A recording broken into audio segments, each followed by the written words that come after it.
байцгаана үзэгчдээ. Тэгэхээр Mind Room podcast эхэлж байна. За өнөөдрийн нийгэм бол стресс, ухамдалтай байна. Гэсэн хэдий ч одоо соён гэгэрүүлэх, танин мэдүүлэх үүргийг хөвгөнд бэлтгэж хийж байгаа контентууд цөөхөн байгаа учраас бид таны сэтгэл зүйн мэдлэг мэдээлэлд нэмэр болох, тусал болох үүднээс Mind Room podcast-ыг хийж эхэлсэн. За тэгэхээр энэ удаагийн дугаарт бид тодорхой кейсээр тулгуурлаж бүүлгий буюу ялхуурлан гадуурхалтын асуудлыг хөндөж байна. За энэ удаагийн дугаарт сэтгэл зүйч, нийгэм соёл судлаач уян оролцож байна. Таны өдрийн мэнд хүргэе. Сайн байна уу? Өрсөндөө баярлалаа. За баярлалаа. За тэгэхээр хоёлаа өнөөдрийн подкастта бас одоо нийгмийн сэтгэл зүй хаашаа яваад байна, ялангуяа энэ өсвөр насныхны сэтгэл зүй ямар байна гэдэг талаар ярилцъя. Тэгэхээр сая өнгөрсөн 7 хоногт бол маш бодит кейс бол тань дээр одоо тохиолдсон биз дээ, тийм ээ. Хоёлаа эхлээд болсон үйл явдлын талаар үзэгчтэй яриагаа эхлүүлэх үү. Энэ үйл явдал бол Тоглоомжтой Баатар болсон үйл явдал. Нийтийн орон зайд тэгээд юунаас эхэлсэн бэ гэсэн чинь нэг Сүронтой том хүн манай Тоглоомжтой Баатар орж ирээд яг хөө тэр Тоглоомжтой Баатар хүүхдүүд өсвөр насныхаа Сүронтой цахилгаан скутертэй маш их орж ирдэг. Манай байрны эцэг эхчүүд тэр бүрт нь шаардлага тавиад явдаг нэг тийм дадалтай болчиход байгаа юм л та. Тэгсэн чинь нэг том хүн орж ирэхээр нь би очоод төвшөө хүүхдүүдэд яг юу илгэрлээд байгаа юм бэ? Эндээсээ буугаач гэдэг шаардлага тавьсан. Тэгсэн чинь за тэгэх гэж штэ одоохон гарлаа штэ гэд нэг цаана байсан бүлэг хүүхдүүдтэй яриадсан байхгүй. Тэр хаана байна эдэр гэдгсэн чинь тэр бол юу болсон гэсэн чинь тухайн бүлэг хүүхдийн нэгнийх нь аав нь бол таарсан л та. За уг бүлэг тэгэнгүүт над руу харангуйта "Үши та юу яриад байгаа юм чинь хүүхдийн тоглоомын талбай. Та хүүхдийн эрх мэддгүй юм чинь бидний талбай. Бид нэр яхахлаараа ер нь энэ дээр чэзгүү төр ч юм уу тиймэрхүү мунж болдгүй юм гэсэн хандлага гаргахаар нь за энэ хүүхдүүдэд яваад шарах гэж та би нөгөө буцаад жоох хүүхдүүдэд харжсэн болохоор тийшээ буцаа очсон. Үүний дараагаар юу болсон бэ гэсэн чуг бүлэг хүүхд миний тоглоомд ба нөгөө талд хэсэгт нь байсан ч тэнд очсон. Тэр нь лөө өөртөө цахилгаан скутер түрээслээд хурж ирээд намайг тойрж эргэлдэх миний ингээд нөгөө уурыг малтах тийм үйлдэл маш олон татамжтай. Орой 6:40-с 7:20 хооронд ч бараг 40 минут байгаа байхгүй юу хийсэн. Тэгэнгүүтээ тоглоомын талбайг тэр нөгөө баг насны хүүхдэд тоглодог тэр гулсуур эднэрийг тойроод хурдтай явах. Тэгэл над руу харж инех тийм. Тэгэн сүүлдээ бүр манай хүүхдүүдийг ингээд тэрүүгээр ингээд чиглэж явах. Тэ би бол тэр чинь дайрах гэж л гэж харна тийм биз. За тэрний дараагаар болохоор манай хүүхдүүд бид хоёрын дундуур ингээд ийм ойрхон цаан дундуур ингээд шургаж гарах гэж айгүй эрсдэлтэй үйлдэл хийгээд эхэлсэн. Үүний дараагаар тэд нар скутерээсээ буунгуудаа Тоглоомжтой Баатар нэг ийм хавтан барьснаа энэ хогоо цэвэрлэж чимэн нэтэр гэдээ орлоод эхэлсэн над руу. Тань руу юу? Тий. Тэгэнгүүтээ ингээд бараг 10-аад минутын турш над руу болохоор ингээд өмнөх яалтаа гिची ямар ч ил айгүй муухай хүнд хэлээд эхэлсэн л дээ. Тэр дунд нэг том хүн орж ирсэн чинь тэр эмэгтэйг бас айгүй муухайгаар хийлсэн. Өө та нөгөө тэр үе штэ манай энэ Тоглоомжтой Баатар хоёр галзуу авгаа нар гэд бид хоёр чинь ингээд хоршуулж ингээд айгүй мэдрэл муутай юм шигээр яриад за үүний дараа нөгөөд явчихва заашгүй явчлаа гэж бодсон чинь тэр эмэгтэйрүү дайрч хахад нь би бичлэг хийж гисэн ер нь л амар тийм ерөөс нийгэмшээгүй сурч тухайны үнэхээр гажууд л олцсон хүмүүс байгаад байна юм шиг харагдчихсан болохоор би бичлэг хийж эхэлсэн. Манай хажууд юу вэ? Очоо мартсан. Заримын зургийг авч эхэлсэн. Заримын зургийг бол яг үйлдэл дээр тэр скутертэйгээ Тоглоомжтой Баатар тойроод байгаа юу энэ бол зураг дүрсийг нь бол авсан. За ингээ явчихж байгаа юм байна гэж бодсон чинь дүү тодлохгүй буцаж гүйж ирснэ. Амиа ингэж яхаар амиа хорлж үхэж юм гэдэг байхгүй. Надад ингээ сэтэл өгч байгаа. Чи ингэж амьдрахаар амиа хорлж үхэж гэдэг. Тэгээд юм сургуулийн форумтай бүлэг хүүхдүүдээс. Тэр хооронд би нэгдүгээр сургуулийн нийгмийн ажилтны рүүшин танаас хүүхдүүд л ах шиг байна. Тоглоомын талбай дээр танхаарад байна. Тэгээ танхаа үйлдэл ахгүй яа. Тэгэхээр зогсохгүй байгаа. Давтамжтай маш олон давтамжтай тий. За тэгээ нийгмийн хамгааллын ажилт нь за гिचод тэр гэж яриагүй. Маргааш тэгэнгүүт нь би үнэхээр бухимдсан байсан болохоор тийм доромжууд сонсож байгаагүй.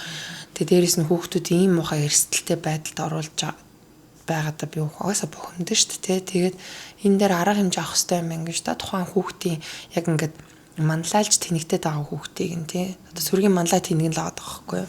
Тэрнийхэн зургийг тавиад за энэ өсвөр насны хүүхдүүд ингээд бүлэглээд байна. Над руу ийм доромжууд хилээд байна. Энэ ер нь аль сургуулийн хүүхдүүд вэ? Эцэг хэн бэ гэдэг шаардлага нь сошиал дээр өөрийнхөө аккаунт дээр тавиад Тэгээд унтсан орой болцсон болохоор өглөөнөөс ирсэн чи юу болсон бэ гэсэн чинь миний social account-ыг ингээд нөгөө Instagram account-ыг нөгөө хүүхд ч өөрсдийнхээ аккаунтаараа бүр нэр нүртэйгээ энийг авгааг харцгаа гаж авгааг репост тэгээд царайшгээ байгаа ч аал минь энэ хиний ээж вэ гэлэрсэн хүүхдүүд л тест янз янзаар тэгээд нөгөө үхээчээ ихчээ гिचийн минь үхээж гэлэрсэн ингээд бүр ингээд халтлаад хүртэж байгаа таахгүй би. За тэгэнгүүтээ Facebook-ийн мессенжерээр болохоор юу гэж орж ирсэн гэсэн чи яг үг этгээдүүд өөртөө бичлэг нэг юм өөр юм дээр халдаад ингэсэн шүү дээ. Тэрийг өөртөө бичээдсэн байхгүй. Тэгсэн чинь над руу юу гэж явуулсан гэсэн чи таны пост оруулсан хүүхдээ чи ээж нь байна. Та бид нар манай хүүхдээ уучлаарай та пост устгахчаа. Тэгтээ та өөрөө манай хүүхдүүдийг зодсон байж тээ. Тэгээ бичлэг нь энэ байна тэр гэд намайг сүрдүүлсэн байдлаар бичсэн байсан байхгүй. Би гэхдээ тэрийг ээж нь ингэж итгээгүй. Яагаад тэгэхээр том хүн тиймэрхүү үг хэллэг бол тийм найруулга бол ашигладаг. Би хүлээжсэн. Угаас тодорхойлж хугацааны дараа. Төдөлгүй над руу сургуулийн нөгөө нийгмийн хамгааллын ажилтны ярьсан. Тэгээд та энэ пост оруулсан байна. Бид нэр хүүхдэд олсон. Тэгээд 8 дугаар ангийн 2 бүлэг дамнсан 8 хүүхдээ ингэж ихний удаатай хэлсэн. Дараа нь уулзалтаар очисон чи би 6 үзүүлсэн чи 10 дугаар ангийн ахад 2 хүүхдээ нийтдээ 10 хүүхэд болж байгаа ингэж тодорхойлж байгаа байхгүй. Тэгэхээр юу гэсэн сүргэлсэн байгаа байхгүй ялтчихгүй. Тэгээд 3 анги дамнсан бүл хэдэлт тий. Бүли гэдэг үгний онцлог шинж нь юу байдаг гэхээр харгас үйлдэлтэй олуула хийгддэг давтамжтай ерөөс. Тэгэхээр ялцчгүй бүл яага. Бүлигийн хохирогч нь ганц хүн байдаг байхгүй. Онцлог нь тэр байгаад тий. Бүлэглэл, дээрлэгэлт тэгээд хохирогч нь нэг. Хохирогч нь нэг гэдэг тийм онцлогтой байхгүй. Тэгээд хохирогчтой нь ингээд өөрхөн ингээд найзлууд бид нэрээ ингээд халтлагад хүртэн ингээд айгаад нөгөө хүүхэд нь бүр тусгаарлагтаад байдаг байхгүй. Тэгээд намайг тэгж нөгөө сүргэлж сошиалар дийлэн гэж бодоод амар ихтэйгээр миний сошиал хандл руу маш ихээр битсэн байд. Би тэр сошиал дээр над руу ингээ өрнөж байгаа юмны заримаас нь нөгөө нийгмийн нөгөө ажилтны руу явуулсан. Нийгмийн ажилтны тухай өдрөө за ус туулчлаа гэж хэлсэн. Миний зургийг тавьсан хүүхдээ ээж нь над руу ярьсан. Уучлалтгүйсэн. Тэгээд тэн дээрээс юу тодорхойлсон гэсэн чинь нөгөө ээж нь над руу ерөөсөө огт бичээгүй. Тэгээд өмнөөс нь бичсэн байна. Өмнөөс нь бичсэн байдэ. Тэгээд ээж нь өөрийнхөө аккаунтаараа дараа нь нөгөө нэг би нөө спам бокс руу орсон чи ээж нь над руу бичээд манай хүүхдээ уучлаарай гэж бичсэн байгаа харж ирсэн. Тэгэхээр тэр хүүхдүүд бас ямар гэмт үйлдэл хийж юм гэхээр хүний identity theft гэж ярьдаг те хүний ингээд нүр царайг ашиглаж би энэ ээж наамаа гэж одоо банкн дээр жишээлбэл хүний өмнөөс мөнгө авах гэдэг чинь гэмт хэрэг болдог шүү. Яг тэр үн шиг гэмт үйлдэл нь ерөөс зогсоогүй байгаа байхгүй. Та сургуулийн удирдлагуудтай маргааш нь уулзсан гэж байна. Сургуулийн удирдлагууд юу гэж хэлсэн бэ? Маргааш нь өглөө нь надад нийгмийн ажилтнууд болохоор надаас энэ пост устгах гэдэг шаардлага тавьсан. Би шаардлагыг ямар нөхцөл түлээж авах би нөхцөл тавьсан. Би зүгээр устгах гэх за тий явахгүй шүү дээ тийм биз дээ. Би юм халтаад өртсөн байгаа хүн чинь маш гомдолтой байгаа шүү дээ. Тэгэхээр танах эцэг ихтэй нь уулзаад тэгсэн хүүхдээ нүүрэлдүүлэх гэсэн байхгүй. Би тэр хүүхдээ нүүрэлтэд одоо яах юм? Би цагийнх юм уу хайшин тий одоо чи ямар тэнийг мангарын чад би өөрийнхөө тэр нөө жоох хүүхдэд очиод флексдэх надад ямар ч шаардлага байхгүй. Надад энэ үйлдэл нь тасан зогсоох шаардлага бол байгаа. Би ахиж ийм үйлдэл бол төвчгүй. Сургууль эцэг их хоёр хамтраад ямар энэ нөгөө нэг энэ хүүхдийн бүлийг хэрхэн задлахын үйлдэлийг хэрхэн одоо зогсоохын энэ дээр надад шийдэл хэлээд өгөө тий тэрийг чинь би сонсоод тэгээд тэр дараагийн алхам руугаа орох боломжтой гэдгээ хэлээд би өнөөдөр одоо уулзах боломжгүй тэд нар надаас нэг цагийн үед уулзъя гэж хэлсэн би нэг үед боломжгүй наа дөрөөс уулзъя гэдэг дөрөөс би өөрөө цаг гаргаад очиж байгаа юм. Нэгдүгээр сурвалж очисон чинь ямар нөхцөл байдал өгсөн бэ гэсэн чинь за ингээд захирлынхын нүрэнд ууцхаар болж байгаа гэд намайг давуулаа орсон чи захирал нь ингээд хүүхд хамгааллын баг гэдэг юмас суулгацсан байгаа байхгүй хүүхдээ надаас хамгаалах гэж байгаа бага бүрдүүлсэн байгаа байхгүй ер нь бол тэрнээс шиг ингээд буллинг таслан зогсох баг биш байсан заяа. Тэгээд протоколоо би тухайд хөтэлсэн. Яа тэгэхээр надад бас баримт хэрэгтэй болох гэдэг ойлгож байгаа. Би яа тэгвэл ганцаараа орж байгаа байхгүй. Нөгөө талаас бол олоолаа сууж байгаа юм чинь яриаг бол ямараар муших боломжтой юм байна гэж бодоод би тэгээд нөгөө ягаад би хизээ тэр бодол төрсөн бэ гэхээр би ороо суусан чинь надруу ингээ харцсан ингээ гимт хэрэгтэн илрүүлсэн юм шиг тийм жуумал задж байгаа юм шиг би өөр мэржил уншигдаж байгаа шүү дээ сэтгэл хөдлөлтөндөө. За тэгэнгүүтээ тэр хүмүүс яасан бэ гэхээр өөрсдөө танилцуулдаг. Тэр аягүй сониуллаа. За том хүмүүс ингээ нэг дор суужсэн. Ингээ өрөөнд нэг нь ороод ирсэн чинь ингээл ширтээд байгаа байхгүй. Тэгэхээр би сайн байна уу гад би энэ парны орсон сууч байгаа тий. Тэгээд та өөрсдөө танилцуулахгүй мө гэдгийгсэн бүр зориод. Тэгсэн чинь багш захирал нь би юм захирлын их батагаамаа нийгмийн хамгааллын ажилтан тэр байна. Тэр нөгөө халтлага хийсэн ангийн тэр багш байна. Тэгээд тэр нөгөө таны зургийг оруулсан үний эгч нь байна гэд нэг хүмүүсээ танилцуулж байгаа сэтгэл зүйч байсан бас. За тэгээд ярианы явцд бол ингээд надад чи тэр пост устгаа гэдэгний яриа өрнөл эхэлж байгаа юм. Би тэгээд за би юмаа эхлэн тайлбарлая гэж тайлбарсан. Үүний дараа бол ярианы явцд бол тэд нэр 8 биш 10 хүүхдээ наа гэдэг тодорхой болгочихж байгаа юм. Тэгээд тэр юм биш тэд нар гэж ярингуудаа. Тэгтээ нэг ярианы сэдвээ бол би хүүхдийн нэр зургийг ил тавьсан гэмт хэрэгтэй юм шиг надад ухуулах гэдэг янз янзаар үтсэн л дээ. Би тэгтээ хэлсэн. Та өөртөө сая тодорхойлчлаач 8 дугаар анги гэдэг те. Тэр хүүхдүүд 14-өөс 15 насны хүүхдтэй байна тий. Монголын эрүүгийн хуулиар бол энэ хүүхдүүд өөрийнхөө үйлдэлээ бүрэн ухамсарлцсан гэж үздэг. Тийм үү. Тэгэхээр би тухайн үед бол энэ хүний чинь хүүхд гэж юусаа хараагүй. Үйлдэл давтамжтай хайргаас миний бага насны хүүхдүүдийг эрсдэлд оруулах гэд бүр удаа оролцсон гэмт хэрэгтэй харагдсан. Би бол яг энэ уулзалтан дээр бол ингээд таад ямар шийдэл гаргах гэж байгаа амтарч яаж юу хийх юм бэ гэдэг ярина өрнүүлэх гэж ирсэн. Гэж хэлээд тэгсэн чинь нийгмийн ажилт нь хивэлсэн цаасаа гаргаж ирээд надад хууль уншиж өгөх гэсэн. Би өөрсөнд хэлсэн. Бүгд ямар хууль гэсэн? Хүүхдийн дүрсний хууль. Хүүхдийн дүрс бичлэг ингээ ил дод зарлж болохгүй гэдэг тэр байна гэж би ойлгосон. Тэгтээ би гараа явсан би. Надад бол зүгээр яг ингээд би бүлэдүүлж байгаа юм шиг. Ахад бүлэдүүлж байгаа юм шиг. Яг тийм мэдрэмж авч байгаа байхгүй би. Яг тэгэхээр би тэрийг өөртөө тоолсон чинь надруу тэрийг устгах гэдэг 5 удаа хэлж байгаа. Тэгээ би үрсүүлдэ ингээд нөгөө инх бат захирал нь миний дууга надад өндөрсгөж үтсэн. Би тэгэхээр үгүй та надад ингээд дууга өндөрсгснээр юу ч өөрчлөгдөхгүй те нааг айлах гэж байгаа юм уу те би ч гэсэн дууга өндөрсгөж чаддаг штэ гэх бүр хөөдсөн тэгэж хэлсэн. Тэгээд нэг устгах гэхээр би та надад чинь шаардлага юм уу хүсэлт юм уу те юу юм надад тодорхойлчих гэсэн чи би чамаас шаардж чинь гэдэг байхгүй. Шаардлага нь бол надад бүчгээр өччих гэсэн юм бэ. Тэгсэн чи хажуунаас нь золж ороод гэдэг багш нь би чамд амар гомдож гин гэсэн байхгүй. Нүхсний гомдоод байгаа юм. Би юу амар гомдож шүү дээ. Тэр юуны багш ангийн багш нь уу? Тийм ээ нэг бүлгийнх нь ангийн багш нь болж байгаа. За тэгээд би бол тэгээд эрхийн динамикаараа ярих юм бол хүүхдийн ирэх шаардлагатсан байхгүй. Хүүхдийн эрхийн динамик ярих юм бол манай хүүхдийн амьд байх эрүүл байх амьд нүгний би физиологт ямар нэг хэмтлэхгүй байх гэдэг эрх нь байгаа шүү дээ. Яагаад дууд үрсний эрх нь тэрнээс давуу байгаа юм бэ? Тэ? Тэр динамика ярих хэрэгтэй байхгүй тий. Одоо тэгсэн чинь нөгөө асуудал бүр хөөрөөд ямар асуудал руу орсон гэсэн чинь сургуулийн нэр төрийн асуудал гэдэг юм руу одоо бүр нөгөөд чи ямар нэг арга хэмжээ одоолт аваагүй байгаа. Нийслэлийн боловсролын газраас надруу нэг ч яриаггүй байгаа. Боловсролын яамнаас надруу нэг ч яриаггүй байгаа. Өнөөдөр тэрнээс хойш бол одоо бараг 5 дахь хоног дээр явж шít. Би үүний маргааш өглөө нь надтай нөө үйл явдал болсон гэдээ яриад байгаа шít. Тэр өглөө нь би боловсролын яам болон нийслэлийн боловсролын тийм боловсролын яам нийслэлийн боловсролын газар хоёрт би бичгээр хүсэлтээ өгсөн. Энэ нэгтгэд дахиж хүсэлтээ нөгөө нэг 11-11-ээр нь нөгөөд нь та гомдол гаргацсан шүү дээ. Үгүй би ахиж гаргаж чинь эхний гомдол нь бол тий энэ тухайн үйлдэл дээр байсан бол би одоо 1-р сургууль дээр гаргаж байна гэд би ахид давтамжтайгаар нөгөө гомдлоо гаргасан. Гэхдээ одоо болтол надад ямар нэгэн байдлаар уулзъя гэдэг ч юм уу асуудал яг яасан бэ гэдэг тодруулга авахыг хүсээгүй. Бүр инээдтэйгээр юу болсон гэхээр өчтөр надаас медиа ярилцлага авах гэж ирсэн чинь нийгмийн ажилтны утас нь энэ үлээ те гэсэн чинь тийм энэ хүн утас авахгүй байх юм гэхээр би залгаад үзгүй минийхийг авах байхаа гэж би залгасан чинь миний утсыг блоклцсон байсан.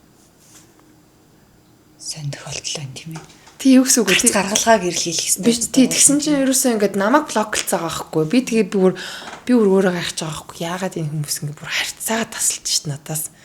Тэгэхээр за эднэрийн зүгээс бол ямар нэгэн байдлаар энэ үйлдэлийг таслан зогсоохыг хүсээгүй. Над руу бол ичээ үхээч гिचимин гэдэг бол мессеж бол асар ихээр ирж байгаа. Дээрээс нь миний дүрс бичлэгийг бол одоо янз янзаар гуйвуулж тэ ингээд доромж байдлаар оруулсан зургууд бол над руу аягүй ихээр явуулж байгаа. Би одоохондоо гаргаагүй байгаа. Энэ хооронд хохирогч хүмүүс аягүй холбогдсон хүүхдүүд, томчууд, эцэг эхчүүд тэгээд өшөөний сонирхолтой юм гэх юм бол энэ сургуулаа төгсөөд 10 жил болж байгаа хүн бичдэг байхгүй. Би энийг үнэхээр мэд яг ингэдэг байхгүй гэдэг надад уцаарсан. Над руу би үхээч хичээ гэдэг баг 100-аад мессеж авлаа штэ гэсэн чинь наа чи юу ч гэж байгаа байхгүй. Наа чи бол зүгээр интрон шүү гэж байгаа. Сургуулаа төгсөө 10 жил болсон гэдэг нь одоо энэ байдал үргэлжилсээр байгаа гэсэн үг юм биш үү тийм ээ. Тэгэхээр бүлинг зогсоогүй энэ асуудал бол ингээ угж ирсэн ингээ сургууль нь өөрөө удирдлага нь хөлн дэмждэг тэргүүний гэдэг нэр төрөө хадгалахын тулд бүх юмыг булчлан дардаг энэ нэдэ бэрэндээ ингээ баригдсан тийм байгаа байхгүй. Сургуульд одоо танах энэ хүүхдүүдэд арга хэмжээ аваач ёс зүйн хувьд танах ингэж өөрчлөлт авчираач гэдэг шаардлагыг тавихад бол хүлээж авсан уу? Хүлээж аваагүй юм л. Ерөөсөө огт хүлээж аваагүй тэрийг. Тэгээд намайг ингээд дайсан гэж харнааг намнах гэж үзсэн байхгүй юу. Би бол ингээд ээж хүний хувьд бол очиж байгаа шүү. Энийг би бол ингээд нийгэмд ийм зохисгүй нийгмийн эсрэг үйлдэл гаргаад байгаа болыг хүлээн зөвшөөрөхгүй гэдэг байдлаар очиод тэгээд уг нь хамтарч ажиллаад нэг жоохон хүүхдүүдэд тус тийм болох талаас нь яа гэсэн чи би өөрөө гэмт хэрэгтэн шиг мэдрэмж аваад гараад ирж байгаа. Танаас өөр энгийн иргэн хэрвээ ийм халтлагад өртөөд тэрийг одоо сошиалд гаргаж ирсэн бол энэ бүлийг бараг тэсэхгүй байсан бах тийм ээ. Та бол ялангуяа мэрэгжлийн хүн, нийгэм соёл судлаач тийм ээ. Тэгэхээр та энэ байдал яагаад үүссэн бэ? Одоо ийм нөхцөл байдал тийм ээ хүүхдүүдийн бүдүүлэг зан авир, ёс бус хиллэг, өөрийнхөө ээжийг хүнийг үхээч хичээ гэх мэтлэн ингээд энэ ёс бус авир гаргахад юу нөлөөлж байна вэ? За энэ ёс бус үйлдэл болоо шүү дээ. Өнөөдөр гарч байгаа над дээр гарч байгаа илэрчсэн нь бол ерөөсөн явцын донд хөгжсөн байгаа илэрлэн. Одоо жишээлбэл анх бол нэг агуултай байсан бол одоо эрвээхэ болцсон байна гэсэн үг байхгүй. Би бол эрвээхийг нь бол арчиж байгаа байхгүй. Энэ эрвээхийг бол боожулжсэн бүтэн инкубатор байсан юм байна. Инкубаторын сургууль нь өөрөө байсан юм байна. Арга ирнэ байсан юм байна. Яагаад би яагаад сургууль нь байсан юм байна, арга ирнэ байсан юм байна гэж хараад ингэхээр над руу ирж байгаа халтлагын түрүү 7 оны тавтахад үдээс хойш багш нар над руу таарсан. Ялчгүй багш нар байсан. Ягаад тэгэхээр зөвхөн сургуулийн удирдлага мэдэх боломжтой байсан мэдээллээр наад эмэгтэй чинь өс хонцонгийн сэтлэр ярьж байгаамаа гэдэг нь үнцэг гаргаж ирдэг байхгүй юу? Өс хонцонгийн сэтлэр нааг өс хонцонгийн сэтлэр сургууль руу хандж байна гэсэн байтар. Ягаад тэгэхээр би жилийн өмнө туг сургуульд харааллахаа дараа манай байрны хажуудлын сургууль гэдэг байгаа шүү дээ би тий. Харааллахаа даваа хүүхдүүдэд баг сургуульд оруулах гэсэн юу болсон гэсэн манай хүүхдийг аваагүй байхгүй. Ямар шалтгаанаар вэ? Сонгуул болж ин гэдэг шалтгаанаар. Харааллахаа дагуу орох хэрэгтэй үстэй.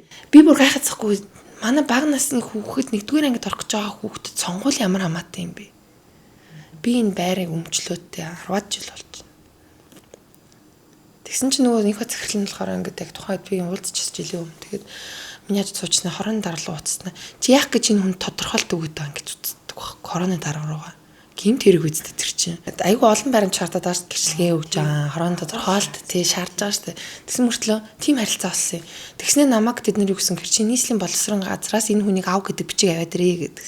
Нийслэлийн боловсролын газар ноцсон ч таад чи Сүхбаатар дүүргийн боловсролын газар очоо гэж надад өнгөрсөн жил би Адиас сүрэн гэдэг хүнтэй уулзаад авши намайг авахгүй яагаад байгаа юм би та тайлбарлчих гэд би үгээ бараад тэгээд бичгээр өгчих гэсэн чи бичгээр өгөхгүй би бичгээ өгье гэсэн чи аваагүй бүр заа ми бичгийг Адиас сүрэн гэдэг хүн би өргөдлөө гаргаж байгаа иргэн хүн шүү дээ тий бичгээр бариад очиж байгаа байхгүй би тэгээд тэр үйл явцад би 20 хоног зарцуулсан 20 хоног дээр би тэр даваа сүрэн гэдэг баг сургуулийн менежер л уулзтаад та нар ер нь надад ингэж хүнийг гадуурчулд юм гэсэн чинь өөдөөс хэлэхгүйгээр амар загнадаг байхгүй би тэгээд тэн дээрээс юу алгасан гэхээр би хүүхдийн сургуульд өгч болохгүй юм байна чи бүрсээ зүгээр бүлгэрийн мэдрэл юм байна гэдэг ойлголт аваад өгөөгүй байхгүй энэ мэдээлэл хинд байсан уу сургуулийн удирдлагад байсан Сүхбаатарт байсан юм тий. Надад байсан. Сүхбаатар дүүргийн боловсролын газарт болж байгаа ийм харилцаа байхгүй. Өөр хинч мэдэх боломжгүй байсан харилцааг нөгөө сошиал дээр энэ эмэгтэй өөрийнхөө хүүхдээ оруулж таагүй болохоор сонзонгийн сэтлэр гэж юм. Ер нь бол би хүүхдээ оруулж чадаагүй байгаа чи өөр амар том асуудал байгаа зү. Авилгалтай тэмцэх газар бол энийг би тухайн үед нэлжсэн ямар нэг арга хэмжээ аваагүй. А хүний эрхийн үндэсний комисс бол энийг тогтоогоод акт бичиж өгсөн надаа хүүхдээ эрхийн зөрчлөх гэд яагаад гэвэл аваагүй байна. Тэгээд нөгөө журмынхаа даваа аваагүй надаас журмын бус цаасна гэдээсэн. За тэгэхээр би нөгөө сүрний хэлсэнчлэн хүүхдүүдийн халдлага хэлээд орж ирж байгаа. Багш нарын халдлага орж ирсэн. Үүний дараа хүүхдүүд нэр нүрээ нууцлж гисэн. Яа тэгэхээр би сургууль дээр очиж уултсан. Сургууль арга хэмжээ авах гэсэн болохоор өөртөө нөгөө цагнуулахаас айгаад нэр нураа нууцлж гэлсэн. Хүүхдүүдийн бичвэр бол угаас тодорхой. Хүүхдүүд ингээд дотор өөртөө илчлэх юм хичээл байхгүй. Ихчээ таамаа гэдэг ч юм уу. Тэгэнгүүт чинь араас нь том хүмүүсийн халдлага орж ирж байгаа. Шинэ бүлэг орж ирж байгаа. Тийм байна. Нэмэгдэж орж ирж. Тэр бүлэг нь болохоор гिचээд нэр хэлэхгүй байгаа ч гэсэн арай өөр хандлагаар өөр доромжоор орж ирж байгаа. Тэд нар бол яг ар гэрнэ нэ гэж би харсан. Тэгэхээр одоо миний түрүүний хасан ингээд 10 хүүхдийн бүлэг байсан бол одоо сургууль ар гэдэг амар том системийн бүл явжсэн байна. Ийм системийн эсрэг жишээл 8 дугаар ангийнхын өсвөр насны 8 дугаар ангийн өөр жоох охин ч юм уу тест зогсож чадахгүй. Энгийн иргэн ч энгийн хэрэв аргийн иргэн ч чадахгүй тий. Би бол одоо ингээд 5 хоног бүл хэдүүлж чинь тий. Одоо гिचийн минь ухээж одоо би өөр бараг сүлтийн нүгнүүдтэй өөрөө бараг тасч байгаа байхгүй юу. Миний сэтгэл зүйн хэмжээгээр л гимтэж байгаа гэсэн би ийм нийгмийн харилцааны тоглолттой зүйлийг ингийн чилж эхэлж байгаа байхгүй. Байдаг ч юм шиг тийм ээ. Одоо миний хувьд бол байдаг болчих. Би өглөө ингээс ирээл гिचийн минь ухээж атсан минь дорд гаралтаа юу ч гинүү бүр ингээд амар юм шиж байгаа байхгүй. Одоо энэ өсвөр насны хүүхдүүд одоо ийм зан характер гаргах юу гол нь нөлөөлсөн юм бэ? Сурвал. Тэгэхээр нөгөө нэг надад ирж байгаа гомдол би ингэ шүглүүлэгч болчихж байгаа. Тэгээд би дайралтанд хүртэхгүй байгаадаа бас нэг шалтгаан юу гэхээр манай хүүхдүүд төр дотор байхгүй. Манай хүүхдүүдэд тэр дотор найз байхгүй. Ямар нэгэн байдлаар ээжтэй болждгоо гэж гуйх надад хинч байхгүй. Тийм биз? Би ингээд найзынхаа хүүхдүүдийн очоо бас бүлэдүүлчихгүй гэдэг нь найз байх боломжтой шүү дээ, тий. Тэгэхэд надад бол харилцаа хамаарал байхгүй. Би 3 дахь читгээд Тоглоом Баатар байсан. За яг тэгээд намайг бол ямар нэгэн байдлаар ингээд нийтгэх боломжгүй болчихоор би шүгүүлүүлэгч болчлоо. Тэгээ хамгийн нийт эдээ бэрнийхэн гол руу ороод ирсэн. Тэгсэн чинь их чи та энийг хилээд өгөж, болиулаад өгөж, тэр туул гэдэг багшиг болиулаад өгөж гэдэг аюу олон хүүхдүүд бичиж байгаа байхгүй. Тэр туул гэдэг нь зартай хүчирхийлэгч юм байна л да гэж би ойлголоо. Өшөөний багш нь биологийн багш гэдэг нэг хүн байна. Хүүхдүүдэд илэгддэм бэ. Тэр 0 орлоо гэж илэгддэм байна. Сургууль нь өөрөө үйлдэлээрээ тийм нэг байнга үлгэрлдэм байна. Хүүхдүүдийг урлагийн үзлэг гэж цойжилдаг гэж гаргахгүй гэ та нар бэлдснийхаа дараа гарч ир гэд. Өсгөн шорон юм ааш. Тийм ээ тий. Хуаар юм ааш тий. Тэгэхээр одоо бол тэгээ нөгөө над руу ирж байгаа халдлага болохоор чи манай сургууль руу халтлаа би ингээд сургуулаа өмөрнө гэсэн байгаа даахгүй. Тэгэхээр гүн чин хүүхдийн амьд байх, эрүүл байх, сэтгцэн ямар нэгэн халдлагаас ангид байх гэдэг юм гэдэг зүйл те ягаад сургуулийн нэр төрийн доор байгаад байгаа. Тэр хүүхдийн эрхээс дээгүүр тавьсан одоо нэр төр гэж байж болохгүй. Сургуулийн нэр төр. Тэг байгууллагын нэр төр одоо хүний эрхээс давсан байгууллагын нэр төр байна гэдэг ч удаа хаашаа нацизм юм ааш. Тэгэхээр одоо сургуулийн нэр төрөө хамгаалахын тулд энэ олон үйл явдлуудыг дарсаар байгаад энэ бүр ингээ бүрхсэн гэж таарж байна. Тийм бүрхсэн маа. Тэгээ бүр ингээ соёл болцсон. Тэгээд өшөө энэ дэр нэмэлтээр нэмэлхэд энэ одоо 8 дугаар ангийн байгаа бүлэг 6 дугаар анги байхдаа нэг охиныг яг иймэрхүү байдлаар яг өнөөдөр намайг бүлийдэж байгаа шиг тасралтгүй мессеж чи үхээч бааж байгаа юм шээж байгаа юм чи хариучихгүй энэ гэдэг. Би тэр чатыг уншлаа. Тэгээ тэгэхээр тэр үнэхээр асуудал болсон юм байна. Тэгэхээр тэр хүүхдүүд бол ингээд 6 дугаар ангидаа дотгож байгаа чиглэлсэн хүч хэрхэлтэйсэн баг. Сургууль дотроо тийм ээ. Тэрэндээ тэгээд ингээд тэрийг нэг хүлэн зөвшөөрөөд өгшүүлээд ингээд эцсийн дүндээ тэр хүүхдүүд ялцсан юм шиг өдрөмж аваад исэн юм байна. Ялдаг бид нарт эцтэй. Тэгэхээр нөгөө яаж ялдаг болохоор тэр чинь ингээд дадал болоо урамшил аваад байгаа. Урамшаад байгаа хгүй тэрэндээ. Тэгэнгүүт нь ялсан гэхээр нийгэм рүү хачиглаж гадагшаа чиглэж шүү дээ. Гэмт үйлдэл нь дотгошоо байсан бол гадагшаа тий ерөөсө гэмт хэрэгтэн бол бойждаг байхгүй. Эхлээд нэг бага юм дээр одоо жишээл алуурчдаг гэдэг чинь эхлээд бага насндаа амтаа алж исэн гэдэг байхгүй. Тэгээд дараа нь хүн алдаг. Ерөөсө ингээд нэг хөгждөг ерөөсө үйлдэл нь хөгждөг. Тэгсэн чинь хүмүүс яасан бэ? 6 дугаар ангидаа дотгошоо чиглэсэн гэмт үйлдэлтэй байсан бол 8 дугаар ангидаа гудамжинд явж байгаа ээж хүнийг өмнөхтэй гэж юм ингэж агаар амиа орлож үхэж гэж хэлж байгаа байхгүй. зан улам бэхцээр байгаад одоо нийгэмдээ гаргаж эхэлж штэ тийм ээ. Тий. Тэгээ сүргэлж штэ харуулаа. Энэ бол амар ноцтой асуудалхгүй нийгмийн одоо хэм хэмжээний эсрэг гэмт хэрэг би бол тэгж харж байгаа. Тэгэхээр намайг хүүхдийн эрхт татлаа үгүй би гэмт хэрэгтнийг илрүүлж байгаа. Одоо хүүхдүүдийг бол одоо ийм гэмт зан үйл илэрж штэ тийм ээ. Багаас нь зас сайжруулад арга хэмжээ аваад урьдчилан сэргийлэх тал дээр анхаарахгүй бол цаашдаа бүр аюултай үзэгдэл болно үстэй нийгэм. Одоо энэ буллинг гэдгээ бид нар тодорхойлчлаа шүү дээ. Олуулаа хэлсэн тий. Давтамжтай харгас үйлдэл, давтамжтай зогсгүй үйлдэл хийгээд байна. Тэгэхээр энэ буллинг ангилалд орчиж байна. Ялтчихгүй. Хохирогч нь ингээд дангаараа агаад байна. Тэгээд надад эцэг эхчүүд хүртэл хүүхд нөхөрсөн болохоор бити минь нэр нүрийг гаргаарай гэж гуйж ин бүгдээрээ айдтай байна. Тэгэхээр эднэр ингээд нөө давтамжтай байдлаар ингээд харгасалт үрдсэн. Одоо бүр амар хохирогч болсон хүмүүс байгаад байна тий. Гадаадд дээ шүү дээ тий ийм нөө буллинг интервенц яаж явагдаж байна гэсэн чинь тэгээд судалгаануудыг харж байгаа юм би. Хамгийн ихний авдаг арга хэмжээ нь юу гэсэн чинь сургууль даяараа сурагчтай багш нөө асар хамгаалагч нарт нь манад ийм хэрэг гарсан шүү. Хэрвээ ийм үйлдэл гаргасан үйлдэл байх юм бол таслан зогсоогоорой хүүхдтэйгээ яриараа хохирогч байгаа хүүхд байх юм бол та эхний ээлжинд энэ хүнтэй ярьж болно сургууль дээр энд итгэж ярьж болно гэд нөгөө хаалгыг ингээд зохицуулж өгдөг эсвэл энэ рүү бичээрэй гэдэг ч юм уу тий.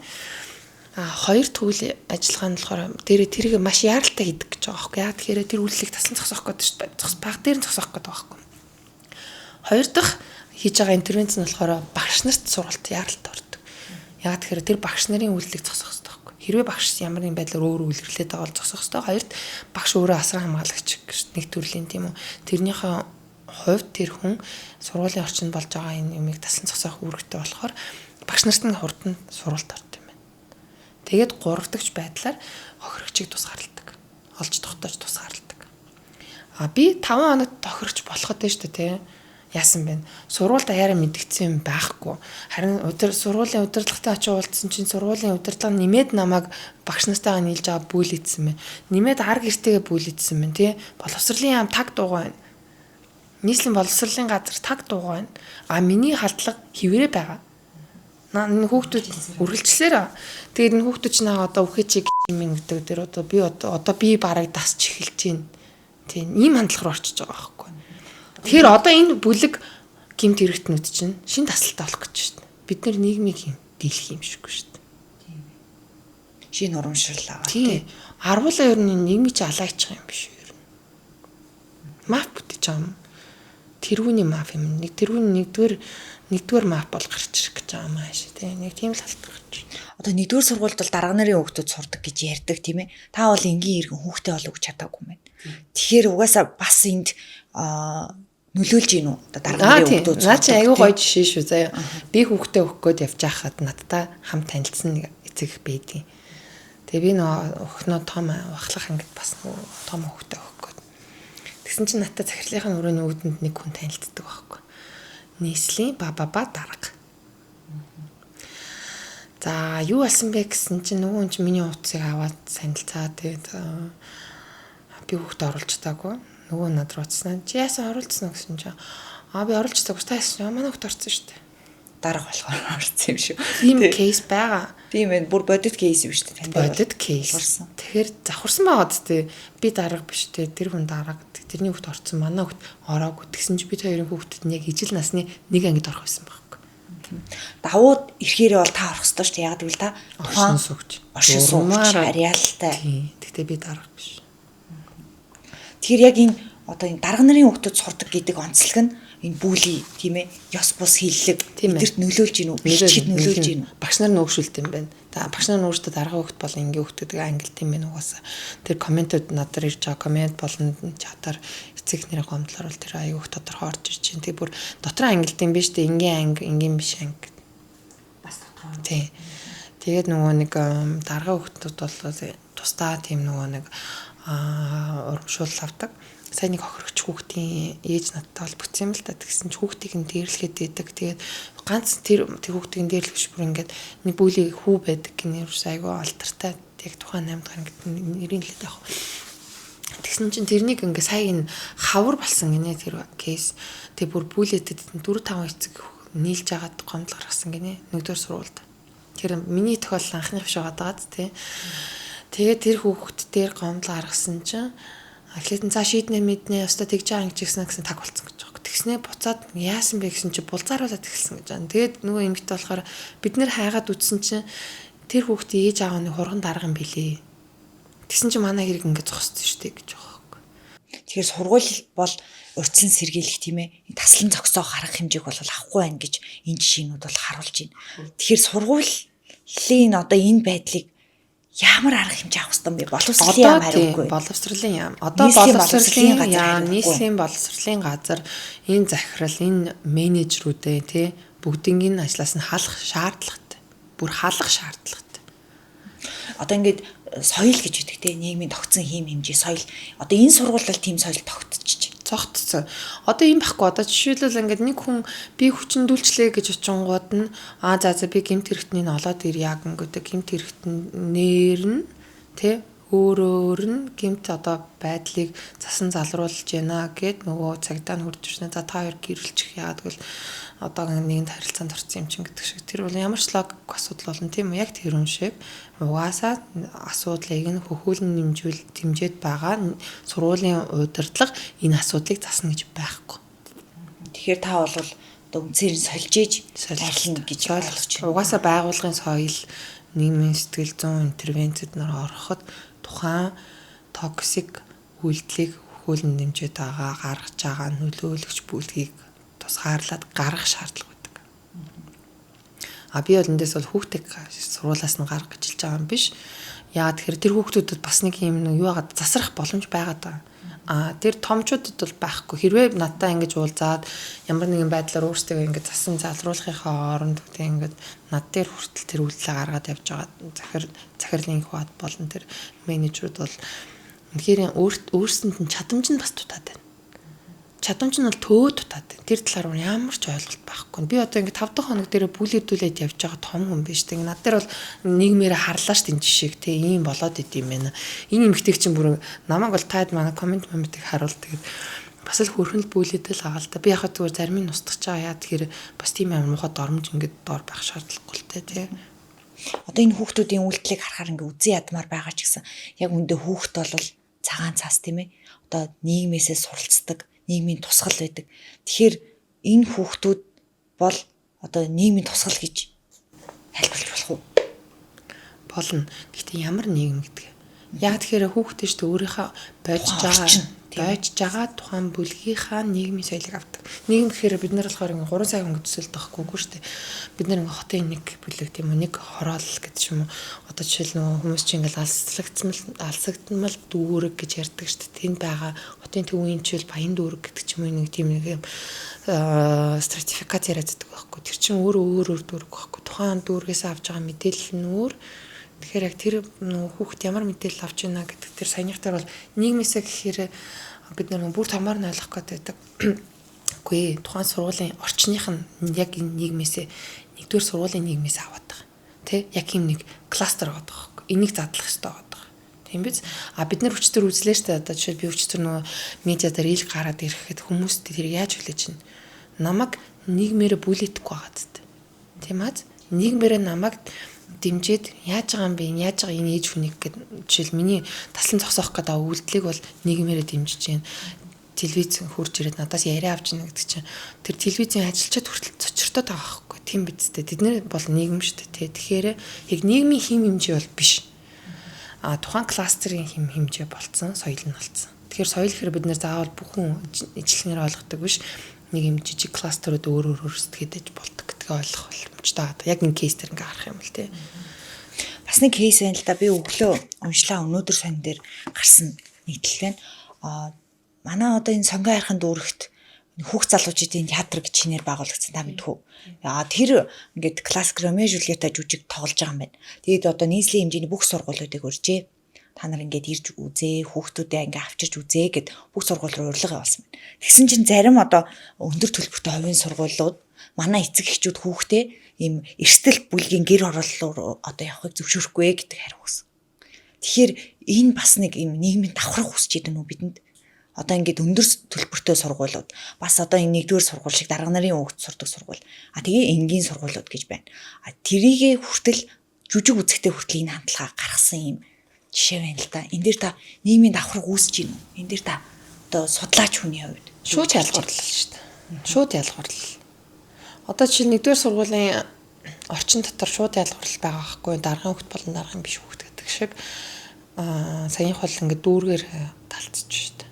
Тэ ядуу дүүрэг болон баян дүүрэг гэдэг шүү дээ бараг л тэ. Тэгээ наа ч юм бол яг ялтчгүй шууд ялгуурлалтаа орно. Энэ нийгмийн одоо давхрах юунаас олж үүсэж байна гэж таарч байна. Нэлээд олон хүчин зүйл байгаа л да. Одоо жишээл тэр оюун сургууль хаанвал дүүргийнх. Ер нь бол зарим гэсэн л тодорхойлолтой байна тий. Тэгэхээр зарим өндөр төлбөртэй хувийн сургууль. За өндөр төлбөртэй хувийн сургуулиуд бүгдээр л хаанвал дүүргтэй. Тэрнтэй хинч марахгүй. Тийм биз? Хаанвал дүүргийн одоо жишээл 15 дугаар хороо, 18 дугаар хороо, 11 дугаар хороогт чинь зайсан болно. Одоо хобби орчлон American School гэдэг ч юм International School тэр баг тэнгэр гэдэг ч юм дандаа хувийн өндөр төлбөртэй сургуулиуд л дандаа хаанвал дүүргтэй. Тэгэхээр бид нэр одоо за энэ ялгуурлал юунаас үүсэж байна гэхээр нэг нийтийн ойлголт байгаа байхгүй. Хаанвал дүүргтэй одоо ингээ баян одоо дүүрэг болчлоо. Тэгэхээр энэ дээр нийслэл бол оролцож байгаа. Энэ ялгуурлалд. Яа тэгэхээр одоо жишээлбэл нэг дүүрэг рүү маш их хэмжээний мөнгө цацаад ш төрн өөрөө тийм бүтээн байгуулалт. Тийм бүтээн байгуулалт нэрээр маш их мөнгө цацаад байгаа байхгүй. Тэгэнгүүт хаанвал дүүрэгт учирж байгаа төгжрлийг бууруулах замаар ахаад зам барья, ахаал зам барья гэж яваад шүү дээ тийм үү. Тийш мөнгө цацаал байгаа байхгүй. Тэгэхээр яадаг вэ гэхээр мөнгө цацагдж байгаа дүүрэг рүү хүмүүс очиж сууршихыг хүсдэг. За тэгэнгүүтээ тийшээ мөнгө цацагдж чинь хүмүүс бүрэх очийг хүсэж чинь тэгэнгүүтээ нөгөө эрэлтээсээ шалтгаалаад бүх юмны үнэ хөөрөгдөл үнэхээр баян хүмүүс нь л тэндээ ингээ сонгогдож шилэгдээд үлдэх гээд байна шүү дээ. За тэгэхээр энэ дүүрэг ямар нэртэй болж чинь баян дүүрэг болчих чинь. Захын дүүрэгт болохоор хөрөнгө оруулалт очихгүй байгаадах юм бол ямар ядуу дүүрэг. Тэгэхээр одоо тэр хүмүүсийн ярьж байгаа эрсдэлтэй дүүрэг гэж яриад байгаа яг өндө хөрөнгө мөнгөний асуудалтай ялгаатай болохоор би тэр бүлгийг мэдэхгүй учраас тийм үү би очихгүй гэдэг байгаа байхгүй. Ялгуурлалын үндсэн суурь нь болохоор нөгөө бүлгийг мэдэхгүйтэй айг орчдөг байхгүй. Үндсэн суурьаар нь харах юм бол хүн мэдэхгүй зүйлийг ялгуурладаг байхгүй. Ерөнхийлж бодоод байдаг. Эдгээр нэг тиймэрхүүд байгаа байх та гэсэн төсөөлөл дээрээ татгалзаад байдаг байхгүй. Одоо ингээл бид нэр өглөө гараад төвжрэл ажилдаа ирээл орой төвжрэл гэртээ хардаг тийм ээ. Энийхээ хажуугаар одоо хүүхдээ сайн сайхан үсгийг хичээж яаны зэрэгчүүд одоо ингээл аль болох сайн сайхан зүйл үзэл сайн сайхан үл. Гэтэл одоо зэрэгцээд ёс бус үг хэлсэн тийм ээ. Бусдыг ялгуурлан гадуурхдаг хүүхдүүд хамт зэрэг хүсээд байна. Тэгэхээр энэ нийгмийг одоо ингэж яаж зөв тишээ залах ёстой юм бэ? Манай нийгэм одоо хаашаа чиглээд байна вэ? Одоо энийг ялгуурлан гадуурхалт одоо жишээнүүд дээр хоёлаа ярьлаа шүү дээ тийм ээ. Одоо жишээ саяны хүүхэд бид хоёр ингээд тулгарч байгаа кейс бол аюу гоё кейс байхгүй юу? Ер нь бол яг харах юм бол судлаад харах юм бол тэр хүүхдийн үйлдэл амар муухай хөгжсөн тийм үү? Том хүнд ямар ч тийм муухай ирээ зэрэг үг хэлэх хэмжээнд хөгжсөн байгаа даа шүү. Гэхдээ тэр хүүхдийн үйлдэл хизээ зогссон байна. Чиний хар. Өмнөөс нь эсэргүүцэл үзүүлэх үед надад тулгарснаар зогсож байгаа шүү. Ер нь бол тийм үст тийм. Би өөрдөөс нь зогсоох үйлдэл хийж байна. Яагаад тэгэхээр би өөрөө монгол хүнийхээ хувьд ийм байж болохгүй гэдэг би өөрөө амар том хэмжээгээ мэдэрсэн том хүн байгаа даа шүү дээ. Тийм үстэй би ийм байж болохгүй чи одоо юу вэ гэдэг тэр хүүхдийг таслан зогсоох гээд би зогсоод өөрийнхөө нийгмийн дэмжлэг авч байгаа байхгүй. Тийм биз? Нийгэм наваг дэмжиж байгаа байхгүй энэ уянгаад хүч хэрэгтэй юм байна. Энийний үйлдлийн таслан зогсооё гэд. Тэгээд тэр хүүхдийн тэр би дийлдэг гэдэг итгэл болон уянгагийн нийгмийн дэмжлэг хоёр ингээд нэг тал дээр очиод зогсоод ингээд тулж байгаа ийм үйлдэл болж байгаа яг мэргэжлийн талаас нь харах юм бол энэ үйлдэл хаана өрнөж байгаа вэ гэхээр толгойн талбай. Тийм биз? Толгойн талбай л эрийн тойрны орчим байгаа даа. Тэгэхээр нийтийн орон зайд тахгүй. Нийтийн орон зайд нийгэмд ийм хэрэгтэй. Тэрийг ерөөсөө ярьдаг байхгүй. Нийтийн орон зай нийгэмд ийм хэрэгтэй байхгүй. Тэр хүүхэд бид хоёр учирч болох байсан газар нь тоглоомын талбай. Тийм аз нийтийн орон зай. Тэр хүүхэд магадгүй тоглоомын талбай хумс байсан бол тэр бид хоёр уулзах магадлал маш бага. Гэтэ бид хоёр уулзраад тэр хүүхдэд болохгүй нь ойлгогдож байна. Тэр бүлэг хөгжнийг хөгжтэй. Тэр бүлэг хүүхдэд уучраад ойлгож байна. Тэр бүлэг хүүхдүүдийн үйлдэл нь ингээд талсан зогсогдож байна. Дээрээс нь тэдний хөлн дэмждэг багш нарын бүлэг рүү бид нар ингээд нэвтэр орчлоо шүү дээ. Нийгмээр орж байгаа байхгүй. Яг үндэ хүмүүс би яг төлөөлөгч нь би бол нүр царай нь болчиход байгаа. А гэхдээ надтай хамт байгаа бүтэн нийгэм байгаа байхгүй тий. Тэр нийгэм ингээд надтай хамт ингээд сургуулийн бүх хүмүүрээ ороод үзэж шүү дээ. Ер нь би л ингээд нүд нь олоод ороод байгаа байхгүй тий. А гэхдээ энэ процессын анхдагч газар нь нийтийн орон зай байхгүй. Нийтийн орон зай бид нар ингээд хөгжил яагаад ярих хэрэгтэй юм бэ гэхээр энэ процесс явагддаг. Нийгмийн ойлголтууд ингээд юу ярьж байгаа юм бэ пад юу ярьж байгаа юм пад гэж угсрагдаад бидний дуны ойлголт хэм хэмжээ бүрэлддэг. Хүүхдүүдэд нийтийн орон зайнаас мэдлэгээ авдаг байхгүй. Тэгэхээр бид нар ингээд тоглоомын талбай устгал, паркийн устгал, энэ ногоон байгууламжийн устгал гэл нөгөө бухимдаад идэх шүү дээ. Цаад яг суур утгаар нь харах юм бол бид нэр хамтдаа уулзаж ярилцдаг нийтийн орон зай устгал явагдаад байгаа. Иймэрхүү нийтийн орон зай устгал ч юм уу парк, нийтийн орон зай газруудыг жишээл диктатуртай газар яадаг гэхээр бүгдийг хаадаг байхгүй юу. Тэгээ хааж байгаа шалтгаан нь болохоор хүмүүсийн хоорондоо битээ уулзаасаа нөгөө битээ хоорондоо уулзаж ямар нэг мэдээлэл битээ солилцоосаа ерөөсөө тэр ажилбар хийдэг. Диктатур төр бол яадаг бүгднгийн нэг гэрээр нь хордог штеп. Социализмын үед ч тийм билээс шүү дээ. Чи тэрнтэй юу ярьсан ингээл хянах гэдэг. Нацизмын үед нөгөө эмгтэй нөгөө имэнер би нэг нөгөө хяндаг бүр цонхон дээр ингээд сууж яадаг гэл нөгөө цагтаа адэр бид нар шоглоо маягаар яриад идэг болохоос шүү дээ. Бид нар чи ингээд нөгөө нэг бусдтайгаа харилцаанд орохоос сэргийлэх тийм аюу муха бурангуй механизм ажиллаж исэн байхгүй. Нийтийн орон зай ингээ багасах тусам бол хоорондоо ингээ харилцаа багасдаг гэдэг чинь шүү дээ. Одоо жишээний нийслэлээр л жишээ авч үзье хоёлаа түрүүний ярьсан дээр тулгуурлаа. Нийтийн орон зай бага болохоор энэ давхраг бас ингэж үүсээд би биентэйгээ ойлголцох тийм ээ. Амьдралын ялгааны төвшин бас их гарч ийн. Тэгж байгаа шүү дээ. Ойлголцохгүй байх нөхцөлийн бас аюу хийж байгаа. Хаан бол дөрвийн төр жишээ хамгийн их мөнгөд одоо татагдчихж байгаа бүлгүүд шүү дээ тийм. Тэрэн дээр тоглоомын талбай нь ямар хэлбэртэй байна гэж харах юм бол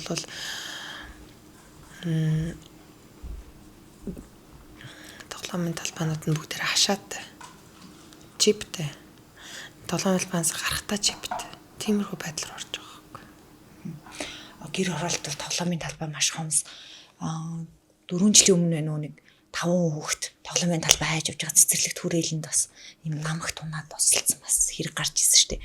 Тухайн үед бол бас хүүхдийн тоглоомын талбай ховор учраас ийм явдал боллоо гэдэг зүйл яригдчихсэн. Та юу н одоо энэ хүүхдүүдийн хөгжилд юу хамгийн одоо чухал нөлөөтэй гэж бодож байна. Ялангуяа энэ өсвөр насных нь бол яг би гэдэг нь төлөвшөх гээ тийм ээ. Нийгмээсээ суралцж идэг үе шүү дээ тийм ээ. Яг энэ үед томчууд юунд анхаарах хэрэгтэй гэдэг юм бэ? Бас төрийн бодлого юунд анхаарах хэрэгтэй гэдэг юм. Нэгт бол нийтийн орон зайн хөгжил аягүй чухал байгаа. Манай төр засгийн шийдвэр гаргагч нар өөрсдөө аягүй мангар байна. Бүр мангар байна. Эдгээр өөртөө хим хэмжээг үлгэрлж явах хэрэгтэй байхгүй. Би хэлж шít би бол бичээл авах оролт. Би одоо 5 дахь хоногтоо хүчрхийл төртөд байна гэж хахад төрийн их мэдлийн ч юм уу хүмүүс яах хэрэгтэй байдаг вэ гэхээр Монгол хүний хувьд, Монгол төрийн хувьд ингээд бидний хим хэмжээ тий ээж хүний өсрөг ийм үйлдэл гарах бол хориотой гэдэг ч юм уу. Энэ бол Монголын одоо нийтийн эрх ашигын эсрэг үйлдэлээ мөн гэд нэг тунхаг маягаар хэн нэг ядтар сайд нь гарч ирээд би энэ үйлдэлийг хүлээн зөвшөөрч чадахгүй байна гэд дуурах хэрэгтэй байхгүй. Нийтийн хүүхдэд болохоор нийтийн орон зайн хөгжил хэрэгтэй байгаа. Иймэрхүү хим хэмжээний ойлголтуудыг өгдөг газрууд хэрэгтэй байгаа. Тэ. Манай төрийн зүгээс бол яг тиймэрхүү ажил бол огт хийхгүй байгаа.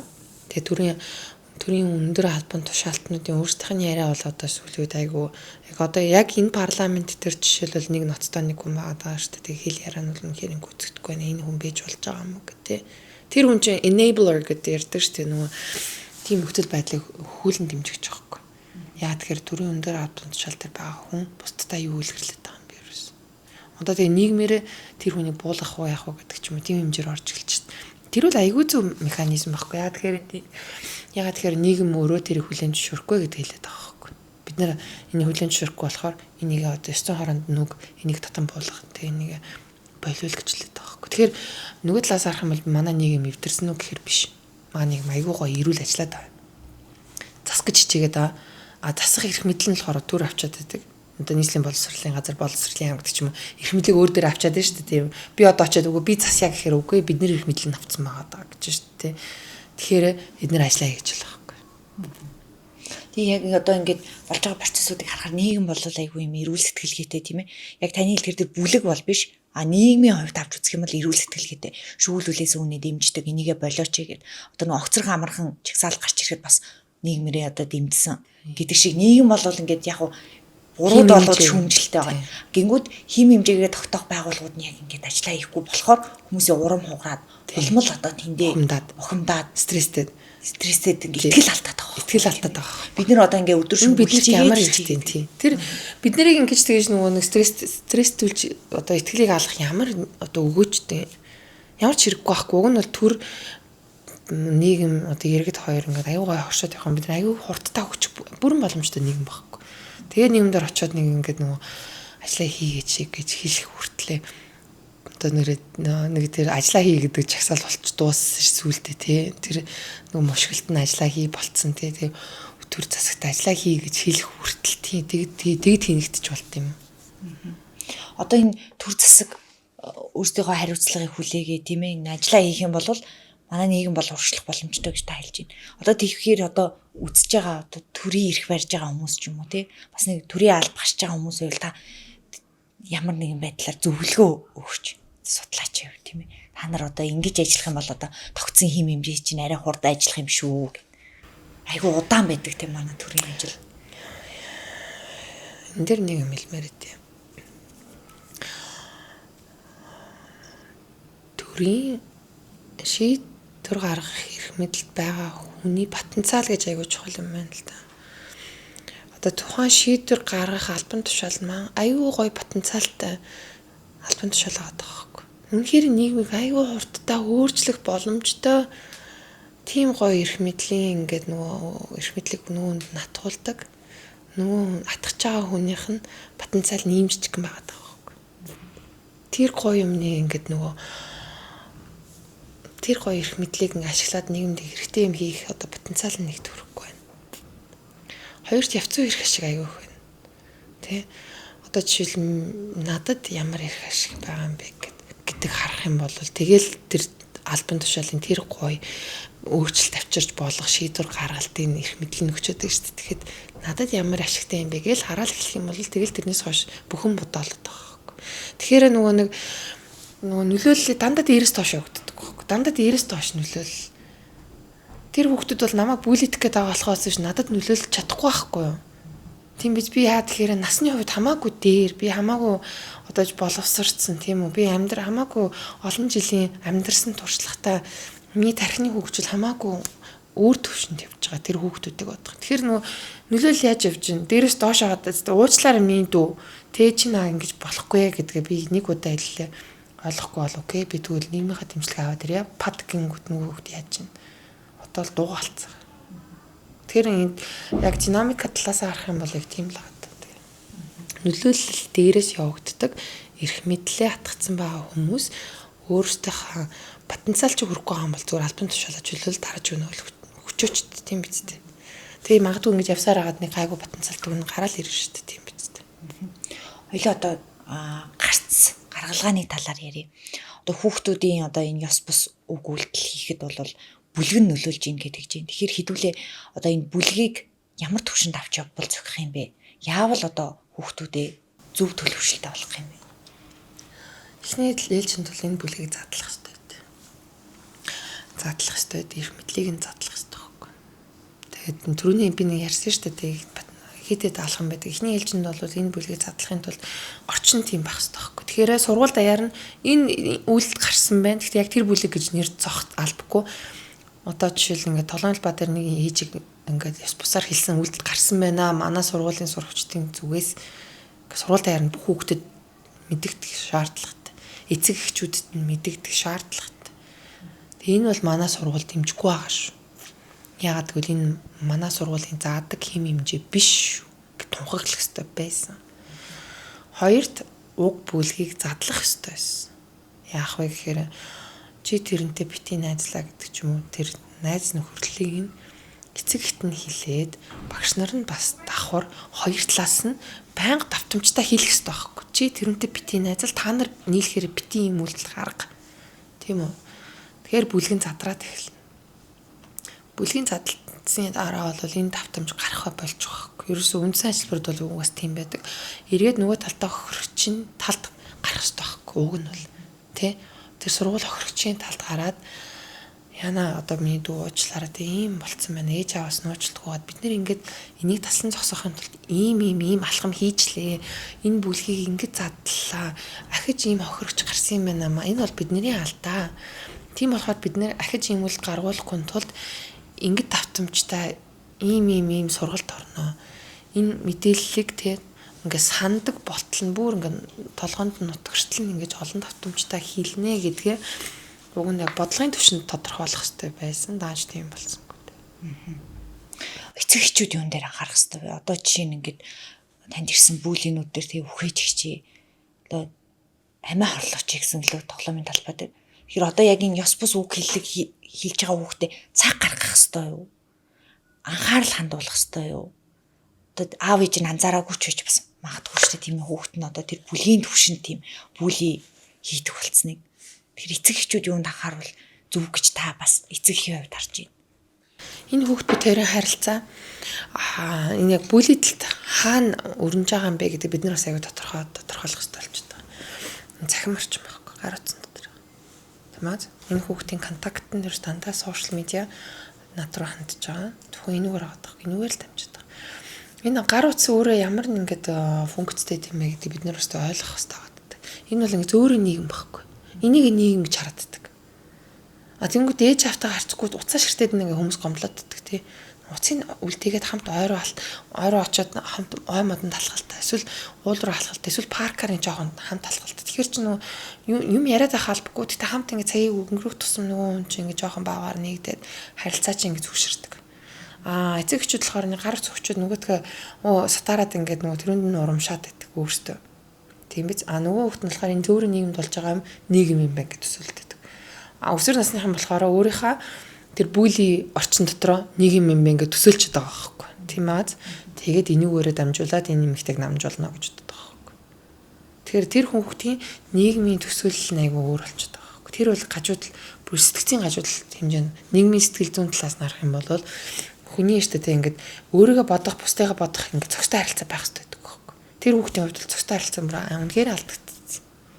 Ээж нь одоо ээлтэй ясаар дуудаж чинь хүүхдийг нь одоо тээврийн хэрэгслэр ингээд илтэж хөөж айлгаж үтж ингээд чинь бол тэр бол ёс бус харилцаа ш. Тийм биз? Нийгэмтэйг амар ёс бусаар харилцаад байгаа байхгүй.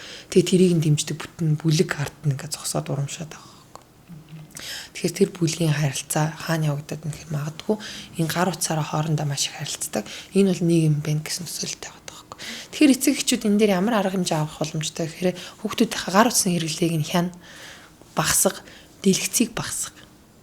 Тэгээд нөө хоорондоо ингээ нүүр нүрээ харж ярьдаг ийм харилцаа аягүй шаардлагатай байгаа. Хүмүүс болохоор хүүхдтэйгээ бараг нэг сардаа нэг удаа чи гайгүй юу гэж ярьж байгаа харилцаа гэж болтдоггүй байхгүй. Өдөр тутам маш одоо ингээд давтамжтайгаар хайрцах хэрэгтэй. Одоо орчин үед бол эцэг эхчүүд бол хүүхдтэйгээ өдөрт 30-аас доош минут ярьж ингээд тийм тооцоо гарч ирж байгаа. Тэр бол амар харамсалтай. 30-аас доош минут өдөрт тий баг зарим эцэг бүр 7 хоногт ингээд нөгөө харьцаж байгаа нөгөө тоон баг ингээд нөгөө 30 минут төрөх хэмжээний ингэж байгаа байхгүй. Тэгэхээр чин тэр хүүхд яаж хөгжиж юм бэ? Бидний өөрсдөө хөгждөг бидний хүний төрөл зүйлээ хөгждөг аргаар хэлж яриахгүй харилцаа. Тэг ингээд тэрэх одоо юу гэдэг хамт алхах юм ярих тий би нэг харах бид нар чинь би нэг харах аюу тийм өндөр хэрэгцээтэй байгаад байдаг шүү дээ. Тэгээ тэрийгээ дагаад одоо жишээл хүний төрөл одоо ингээд нүдний цэцгийн ингээд тийм цагаан байд. Яа тэгэхээр нүд нь хаашаа харж ин тэр гэдэг унших гад байдаг гэсэн. Бүр тийм амар өндөр хөгжилтэй байжж хүүхдтэй харьцаа хэлсэн. Одоо энэ гар утсны хэрэглээ, ялангуяа цахим хэрэглээ болвол бидний өдөр тутмын амьдралын бас ашгүй нэг хэсэг болж байна. Энэ тас ингээд дээрлэхэлт энэ дотор явагдаж байна уу? Та юу гэж харж байна? Одоо өсвөр насныхан бол нийгмээ энийг гэж хараад байна гэж таад гэж шүү дээ, тийм ээ. Бас бүлэдэлт, цахим дээрлэхэлт бол ихсэж байна гэдэг одоо статистикуд бас байна. Тэгэхээр та энэ цахим бүлэд өртөж байгаа одоо үе тэнгийнх нь ямар нөхцөл байдалд ордог юм болоо? Та бол яг насан турсан хүн тийм ээ. Одоо тэгэхээр яг ижил насны хүүхдүүдэд цахимаар бүлэгдэх бол хэрэг байдаг бол танд бас энэ талаар шүүлүүлээс өмнө байгаа юу? Хохирогч байна уу? Байна. Хохирогчдоос бол нэг охин жил би одоо сэтгэл зүйч дээр байнга явдаг болсон гэдэг. Хүүд ч гэсэн би ингээл амар травматай болсон. Насан туршид 1-р сургуулийн төгсөгч насан туршсан хүн ярьж байгаа. Би 1-8 дугаар ангид энэ сургуульд сурсан. Би бүр амар травматай болсон гэд над руу уцтаад ярьж байгаа байхгүй. Тэгэхээр бага насны хүүхэд одоо жишээлбэл тиймэрхүү юмэг ингээд тийм атак шүү дээ ер нь атак байхгүй. Тийм ингээд юм сонсох юм бол тэр хүүхэд бол сэтгэцүүлт хийхгүй. Эцэг нь мэдхгүй яагаад байгаа юм бол тэгээ хүүхэд чинь ингээд айц давцууч аяа уцаарт болдог байхгүй. Ингээд нэг тийм яасан чатын гэсэн юм шиг харилцаатай ингээд хиг йог гэсэн харилцаатай болчдөг. Тэгэнгүүт нөгөөд чинь энэ яасан хиг йог ингээд айгуул нөгөө харилцаанд доголдолтой болчлаа гэж магадгүй нэмж зээгнэ. Тэгэхээр нөгөө чинь бүр тутагш шоголно. Тэр хүүхдийн дотоод ертөнцөл зүгээр л нэг юм хагархаа шаацсан шиг юм явж байгаа байхгүй. Тэгээ тэрийг хин авч ирэж идгэж өгч чадах юм бэ? Бид нар яагаад хүүхдүүдийн ингээд сэтгэл дотор тийм амар болох шаардлагатай юм бэ? Ер нь тийм биз дээ. Яагаад дараачаа хохирогчоо бид нар гарахгүй байх энэ үйлдэлийг таслан зогсоох гэдэг яагаад алхам ахгүй юм бэ гэдэг би бол тэрүүнд амар гайхаж байгаа. Яагаад 1-р сургууль энийг таслан зогсоохгүй харин бүр ингээд бүгдээрээ нийлээд ингээд бүлэдэй гэдэг хэлбэр рүү ороод байгаа. Би бол үнэхээр хүнийхээ хувьд ойлгох болчиход байгаа болохоор би зүгээр за энийг би үргэлжлүүлэх хэрэгтэй юм байна. Энийг цааш нь ярих хэрэгтэй юм байна гэдээ бариад яваад байгаа байхгүй.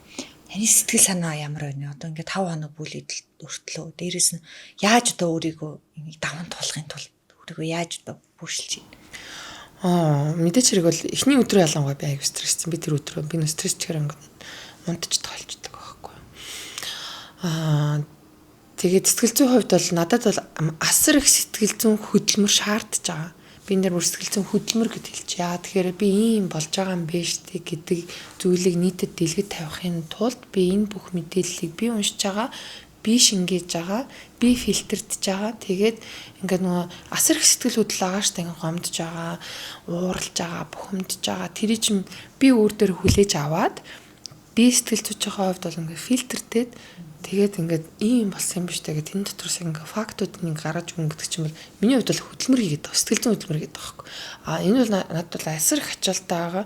Тэгээд яг энийгээ дагаад жишээл миний ингээд дархлаа бууж юм одоо жишээ нь хоолой эднэр сүйцэн ингээд иймэрхүү байдалд ороод эхэлж байгаа байхгүй. Угаасаа сэтгэл зүйн хямрал одоо жишээл тийм дарамт ч юм уу сэтгэл зүйн хөдөлмөр дагаж юу яадаг вэ гэхээр нөгөө нэг дархлаа шууд тогтсон буугаад ирдэг. Мэдрэлийн систем цочирч эхэлж байгаа тий. Биеийн дээр илэрдэг байхгүй угаасаа. Та одоо үзэж байгаа хүмүүст хандаж тантай адилхан нөхцөлд орсон ч юм уу тийм ээ. Эсвэл орох хүмүүст ямар зөвлөгөө өгөх вэ? Хүүхдэд бол чиглэж хэлэхэд бол миний дүүнэр тий ийм үйлдэл гарах юм бол итгэдэг хүндээ очиж хэлэх шаардлагатай, тусламж ирэл хийх шаардлагатай. Ийм үйлдэл гарч байгаа нөхцөлд яг баруунд бол bystander гэж ярьдаг байхгүй. Би бол ажиглагч юм лээ. Тий. Би бол bystander байгаа байхгүй. Тийм зохистой bystander болж хувирах шаардлагатай. Уучлаарай би энэ үйлдэлийг хүлээн зөвшөөрч чадахгүй наа гэл зогсож тийм өмөрж явах хэрэгтэй. Эцэг их байна уу, найз нь байна уу тий. Яг хөө тэгэж өмөрж ийнэ гэж дотшоо зодтолт гэсэн үг шүү дээ. Уучлаарай би хүлээн зөвшөөрөхгүй наа гэдгээл маш ингээд тодорхой бат хэлэх хэрэгтэй. Миний бол ерөөсөө одоо өрөлт бол яг л тийм байгаа шүү дээ. Уучлаарай би энийг хүлээн зөвшөөрөхгүй. Нийслэлийн боловсролын газар, боловсролын яамн дээр юу их юм бэ? 1-р сургуулийн удирдлагаас бол асуусан тэд нар бол одоо ямар нэгэн тийм өөрсдөөс нь өөрсдийн потенциалаас нь давтсан асуудал байгаа болохоор би бол одоо хүсэлт гаргахаа болж байна тий. Миний хувьд бол энийг асуудлаа шийдэчээ гэдэг дээр бол бат зогсож байгаа. Би яагаад гэвэл идэвхтэй bystander байхгүй. Би бол одоо ингээд энийг харсан, мэдэрлээ. Гэхдээ би энийг хүлээн зөвшөөрөхгүй. Тэгээ би үйлдэл гаргаад засах үйлдэл хийгээд явчихна. Bystander шүү дээ. Идэвхгүй bystander гэж байдаг. Тэгээ хараад байдаг. Энэ хийж багтаа гэдэг. Тийм болчгор байгаа байлгаа. Тийм болчгор. Ялангуяа насанд хүрсэн том хүмүүс тийм болчгор байхаа болёо. Тийм. Жохон нийгмийнхаа одоо нийгмийн харилцаанд оролцогч гэдгээ тунгаагаад тийм жоох идэвхтэй байх хэрэгтэй. Энэ хугацаанд бол намайг актив буюу идэвхтэй байдлаар дэмжиж ирсэн бүх хүнд баярлалаа гэж хэлмээр байна. Яагаад тэгэхээр бид нар үнэхээр том үр дүнд хүрч байгаа. Энэ үйлдэлийг бол талсан зогсоосон. Энэ сургуулийн удирдлага бол өөрсдөө тайлбар хэлж чадахгүй болтлоо. Тийм өөртөөхөө нууж эхэлж байгаа. Хүчтэр бол медиа ярьсан чинь захирал нүүрөө ярилцлага өгөхгүй гэсэн байлаа. Нийгмийн хамгааллын ажилт нь бол тодорхой медиад л өгнө гэдэг нөгөө захирлынхаа хэлсэн медиад л өгнө гэдэг тийм нуугдмал арга руу орсон байлаа. Нэг ярилцлагыг үзсэн чи би нүрэ гарамааргүй юм гэсэн бол та нүрэ нуусан тийм бичлэг явж илээ. Тэр хүн хэрвээ тийм мэрэгсэн өөрөө асуудлаа ойлгож байгаа хүүхдүүдэд хамгаалж исэн бол нүрэ нуух ямар шаардлагатай. Сургуулийн зүгээс бас тэр ярилцлагыг үзэхэд яг тэр хүүхдүүдэд буруудах байгаа өнгө эсвэл байхгүйсэн зүгээр тэр бүлэг хүүхдүүд биш нэг хүүхд явж исэн нэг хүүхэд тэгээд намайг зодсон гэсэн тийм өнцгөр гаргачлаа. За урилга хүлээж авч ирсэнд маш их баярлалаа. Та бас яг ийм өөр тохиолдсон кейстэй тулгуурлаж одоо нийгэмд үүсэж байгаа энэ гажуудал тийм ээ дээрлэхэлт бас одоо энэ бүлгийн хэмжээнд очисон энэ байдлыг бас илчилж хүлээлсэн танд бас баярлалаа гэж хэлмээр байна. Олон хүнд бас үлгэрч явах байхаа. Тийм. Тэгээд угаасаа бүлгэр жишээ болоосоо ийм битгий хүлэн зөвшөөрөөсөн. Би Монгол хүний хувьд л ийм харилцааны доголдолтой байдлаар хоорондоо харьцдаг байгаасаа гэж юусоо огт хүсэхгүй байна. Монголчууд угаасаа хүндэтгэлийн харилцаатай. Үндсэн суурь унгаан харилцаа нь бол хүндэтгэлийн харилцаатай бид нар тийм үз. Бид нар жишээл нэг ахмад настай очиод тэгээд нөгөө амиа орлож үхээч гэж би одоо жишээл зүгээр надаар л төсөөлдөө би очиод нэг имитер очиж амиа орлож үхээч гэж хэлэх юм бол бүгдээрээ жихүүцсэн шүү дээ надаас тийм үү. Тэгвэл энийг бид нар Монгол хүний хувьд би хүлээн зөвшөөрдгөө. Би нүлзэх хизээж зөвшөөрөхгүй. Би бол надад тийм хүмүүжил байхгүй манай эмээ бол ах цаахан хүндэлтэй. Тиймэрхүү байдлаар нийгэмтэй зохистой харилцаж амьдарч байгаараа уянгаал гэж захиж хүмүүжилсэн болохоос ш. Миний охин тэнд очиод нэг хүүхдтэй хоёр хүүхдэд агуулсан явж байгаа эмэгтэй л очиод дээрлэгчээ дээрээ гэдэг ч юм уу л хизээж өгч байгаагүй. Монголчууд угаасаа тийм хүндэтгэлийн харилцаатай. Тэгээд тэрийг бид нэр батжуулж тэг нийгмийнхаа хувьд эрүүл байхын тулд баг дээр нь минүүлэлийг зогсоож яа. За баярлалаа. Бидний ярилцлага энэ хүрээд өндөрлөж байна. Тэгэхээр одоо яг энэ кейсээр тулгуурлаад энэ сонирхолтой сэдвээр гарц гаргалгаа шийдэл тийм ээ үүсэж байгаа нөхцөлөдлийн талаарх ярилцсан. Танд маш их баярлалаа. Өршөнд баярлалаа. Бас энэ асуудлыг хөндөж ярьж чадаа аяг баярлалаа. За тэгэхээр одоо нийгмийн харилцаанд оролцох явцад бас ямар нэгэн байдлаар таны эргэн тойронд тийм ээ дээрлэхэлт байх юм бол ялгуурлан гадуурхалт байх юм бол та бас дуугүй бити өнгөрөөрөө энэ талаарх бас нийгэм чүглүүлээж өөрийнхөө байр суурийг илэрхийлээрэй гэж бас хүсмээр байна. За бид болвол Mind Room подкаста танд тулгарч байгаа ямар нэгэн асуудал байх юм бол гарц шийдлээ багч болон олж хараасаа гэсэндээ хүргэж байгаа. За та бүхэнд бас ямар нэгэн байдлаар сэтгэл зүйн тулгамдсан асуудал ах юм бол манай Mind Room подкаст руу хандах боломжтой. Тэгэх юм бол бид тодорхой туршилт кейсийг олж мөн судалгаануудыг тоо баримт дээр тулгуурлаад тухайн асуудлын талаар ярилцах боломжтой. Тэгэхээр үзэж байгаа иргэд олон нийт маань ч гэсэн манай подкастад оролцох боломжтой шүү гэж хэлмээр байна. За энэ удаа бидний урилгыг хүлээж авч ирсэн танд баярлалаа. Тэгэхээр манай энэ удаагийн дугаар өндөрлөж байна. Дараагийн дугаараар иргэн уулзъя. Та бүхэн манай Mind Room подкастын YouTube сувг болох Newsroom сувагт subscribe дарж биднийг дэмжээрэй.